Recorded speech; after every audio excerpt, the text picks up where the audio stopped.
day bounce back game talaga itong laro na to.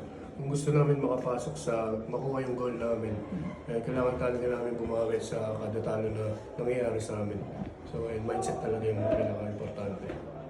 Huwag kayo dun sa ano, kasi nung first round meeting niya sa Baste, high scoring din kayo, pero natambakan niyo sila. Pero this game talagang they kept it close. Siguro sa adjustments namin kasi nakaka-shoot kami tapos hindi kami nakaka-stop sa kabilang dulo pag nakaka-shoot sila ng madadali. So, ayun siguro, kaya hindi namin sila nalayuan ngayon. Yung performance mo yung career mo yun, ano ba yun?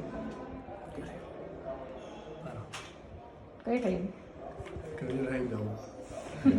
Ayun, nangyari pa yun against sa Baste kanina na gigil din makabawi. So for you guys, gano'ng important for you na gano'ng tuwa mo na yung career mo gaya mo sa gano'ng klaseng game na medyo back and forth mo sa dito? Una sa tiwala ng mga teammates ko sa akin na binigyan yung bola. Kahit marami ako nami-miss lagi every game. Din sa tiwala ni Coach Jason sa akin na ako pa rin nandun sa loob ng court hanggang dulo.